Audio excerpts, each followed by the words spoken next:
Okay, so the transfer window has finished for the 2021-2022 season for Bruno Lage's men, and we finished with six senior signings and a load of players going out with a £4 million net profit.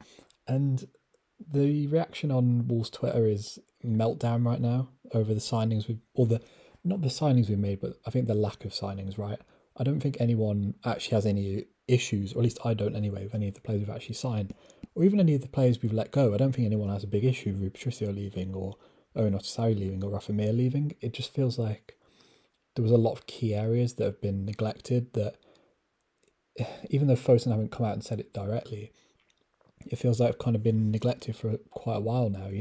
I think the Ask Wolves thing that they did a few months ago, as much as I appreciated it and liked it at the time, I don't think it's helped them.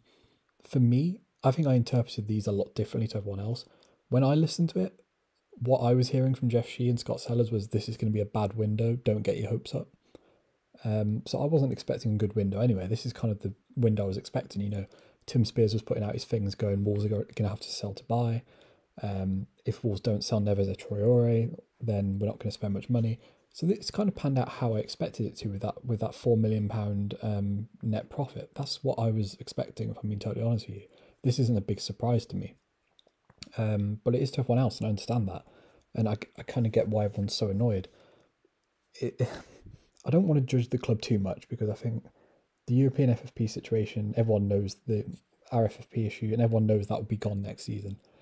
I've seen some fans turn on Fosun. For me, that would be next season. If next season, when there's no European FFP stuff going on, we have another window like this, then I'll be concerned for Fosun's long-term aim for Wolves.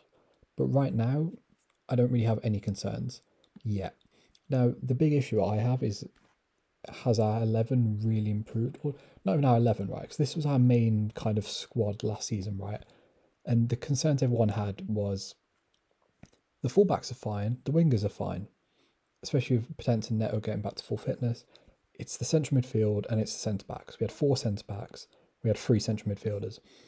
If you look at what we're going into this season with, we've got five centre backs and three midfielders. And we've brought two extra kind of forward players, right, in Trincao and Hwang. I think the reason Morgan Gibbs White left on loan was because Hwang Hee-chan comes in. I saw people going, why are you selling Morgan Gibbs White? He's another midfielder. I don't think Bruno Lage sees him as a midfielder. I think Bruno Lage sees him as a winger. That's why Hwang's come in, Morgan's gone out on loan. I think Hwang Hee-chan was a direct Morgan Gibbs White replacement in that forward line. That's just how I see it.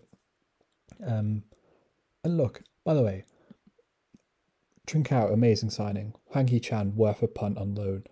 Yes, and Mascara looked promising in pre-season, although people have kind of forgotten about that. And he is technically a centre-back. Jose Sarr, some question marks over there, but it's very early. And Aït-Nouri everyone likes.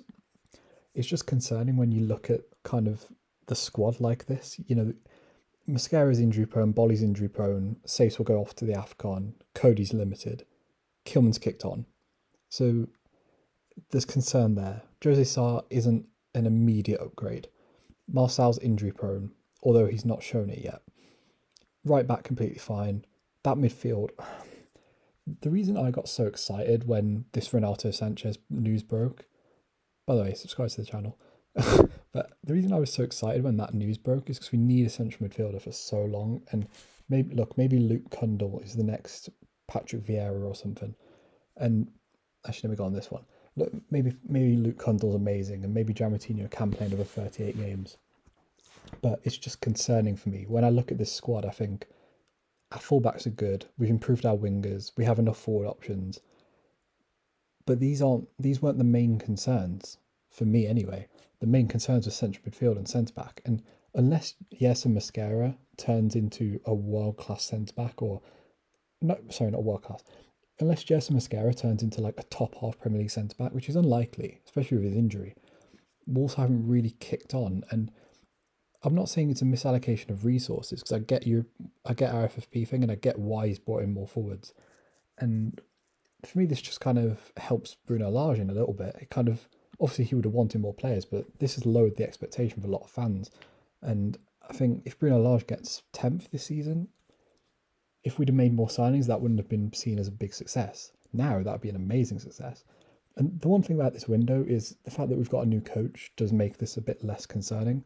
Like if this was a Nuno transfer window, I'd be a lot more concerned. Whereas because a new coach has come in, players like Keanu Hervey, Max Kilman, Marcel, René Nuri, players that weren't really getting regular minutes under Nuno, they've got a new manager, right? So they could be completely different players. Same with Fabio Silva and Daniel Pedence. So that kind of eases the pain a little bit. But it's just a concern for me that two key areas haven't really improved unless Gerson Mosquera and Kilman turn into top half level centre backs all of a sudden. And the midfield is a big concern. Obviously, January it could get rectified. And I genuinely think Fosun next season will spend. I think they made it very clear in this video that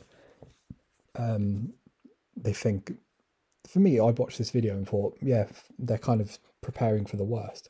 But no one else really took it like that.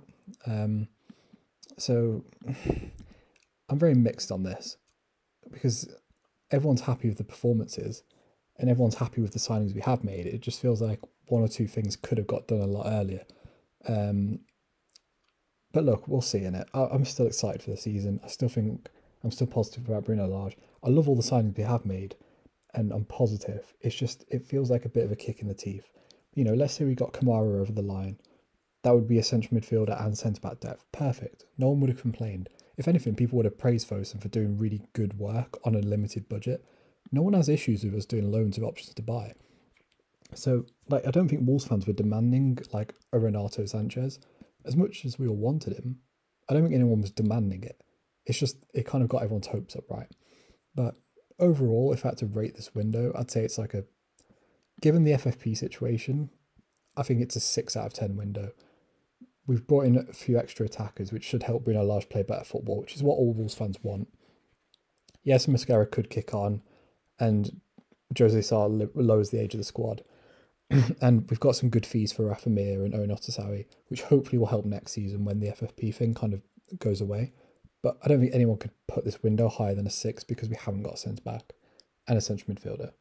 But I'm not going to overreact like some people on Wolves Twitter. I'm just going to be calm. I trust Fosun, and let's just see where this goes, really. If you enjoyed the video, like the video, subscribe to the channel, and yeah, hopefully we have a good season, and hopefully the January window helps. But yeah, subscribe to the channel, like the video, and peace.